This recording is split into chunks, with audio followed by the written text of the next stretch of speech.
¿Cómo están, hermanos y hermanas? Yo soy César Pastrana y hoy tocaremos un tema delicado, pero no sin importancia. Vamos a tocar un tema sobre los abusos a menores, pero sobre todo lo que han cometido en la Iglesia Católica los sacerdotes. Ya desde hace mucho tiempo se ha hablado sobre este enquistamiento, estas heridas que sufre la Iglesia Católica.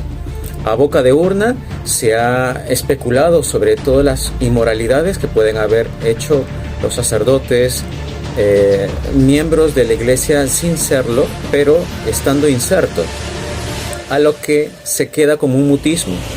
Pero la Iglesia Católica en la Iglesia peruana, a 2016, sacó un documento que se llama Las líneas guías para el procedimiento a seguir para los obispos ante los posibles casos de abusos sexuales a menores por parte de clérigos.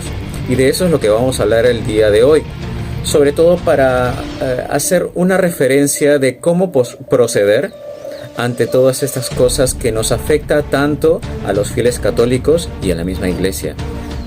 Sobre todo porque está desde la parte de nuestros guías, que son los maestros, en donde se siente una herida, porque ya en el mismo Perú, aquí, hemos visto muchos casos sonados de personas que pensábamos que eran representantes idóneos ante tanto que uno cree en la Iglesia Católica como siendo tus hermanos mayores y nos pueden guiar hacia Dios, y luego de ver todas estas situaciones de incertidumbres morales, ya no se sabe en quién confiar.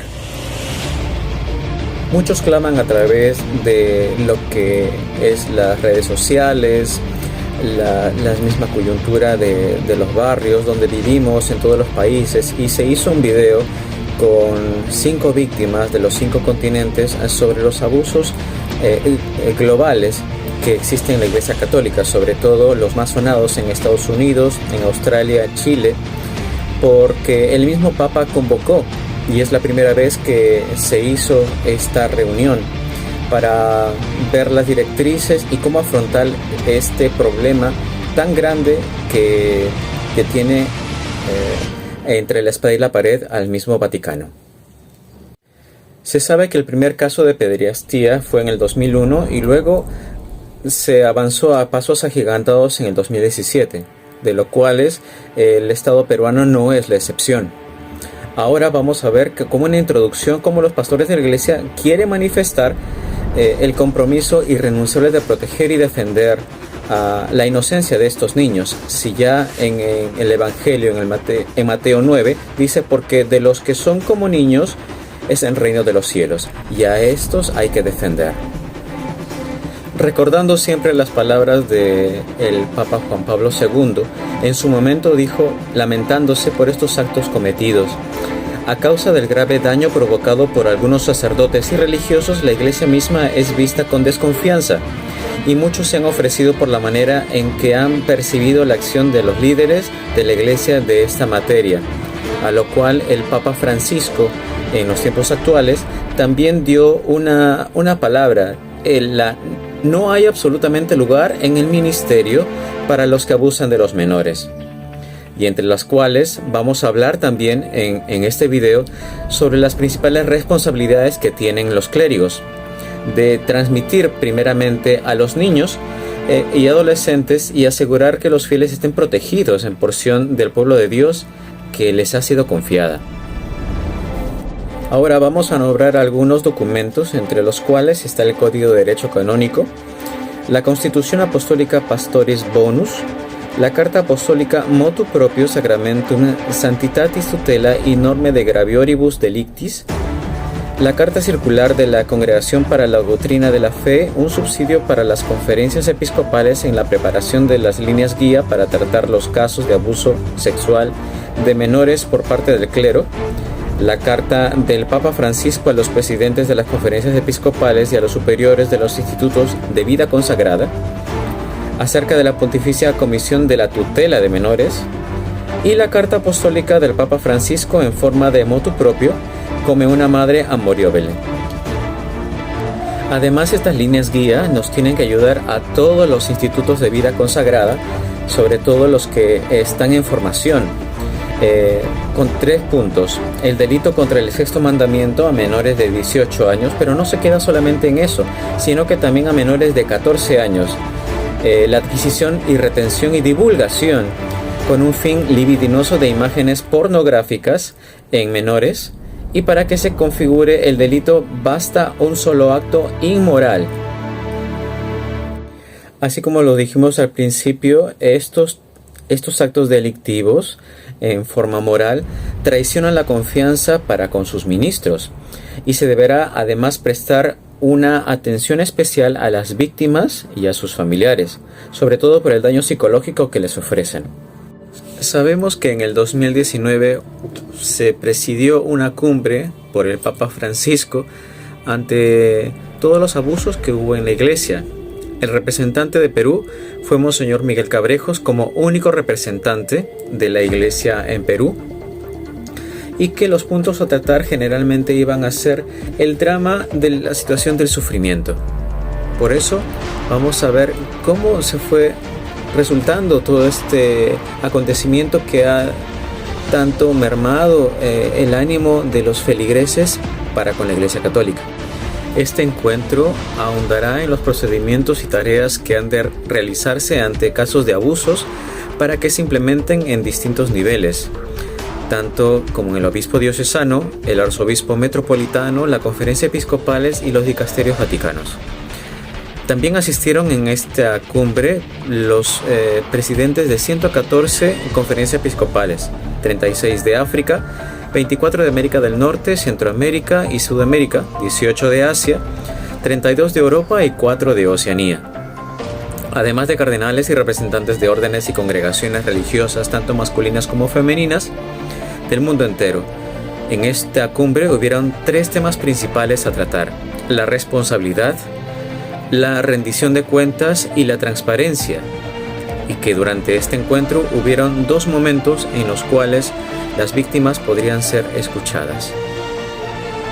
Ante todos estos casos, el Papa Francisco y la Conferencia Episcopal Peruana, guiados por el Sumo Pontífice, ven que ante todas estas denuncias se da un caso, el de tolerancia cero, y la transparencia que debe haber en todos los casos.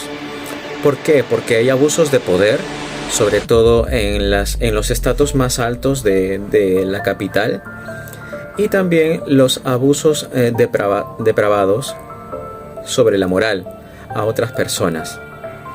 Es, como dije al principio, un enquistamiento ante toda esta problemática que viene suscitándose en la iglesia peruana. Si bien es cierto, no es toda la iglesia. Es una persona que debería estar sujeta también a los poderes de la ley peruana, y no englobar a toda una institución como es la Iglesia Católica.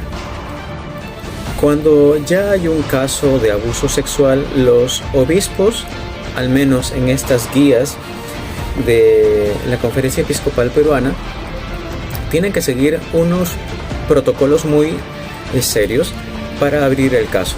Entre ellos, primeramente, escuchar a las víctimas. Luego de ello, seguir las directrices si es que es fiable y si es que es verosímil este caso. Ir hacia un sacerdote que lo pueda ayudar en todo esto y denunciarlo ante el obispo.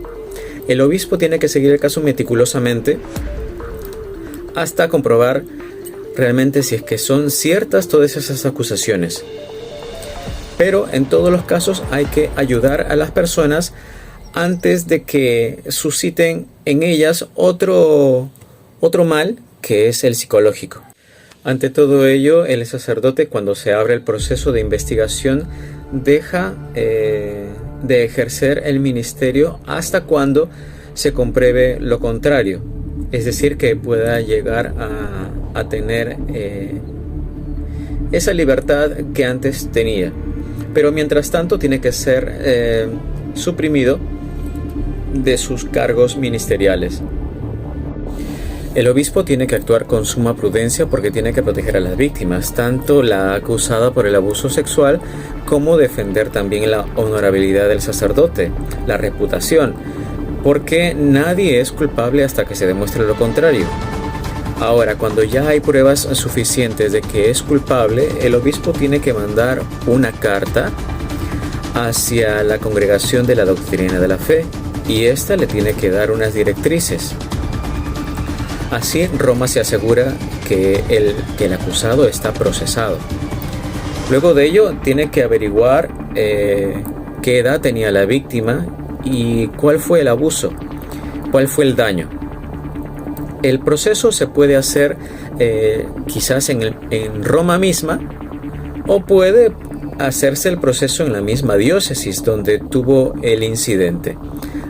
Para ello, todo el organismo eclesial está conjuntamente organizado para apoyar tanto a la víctima como a sus familiares ante este presunto acusado.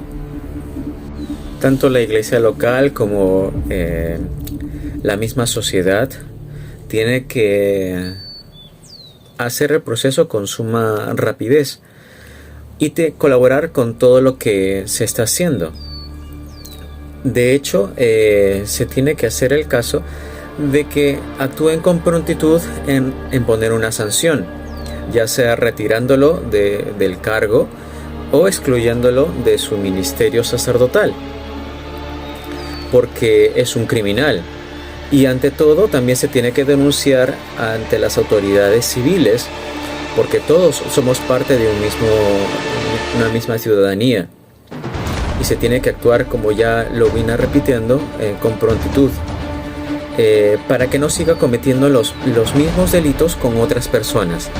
Así se frena todo este mal coyuntural que existe en la sociedad, particularmente en la Iglesia Católica peruana.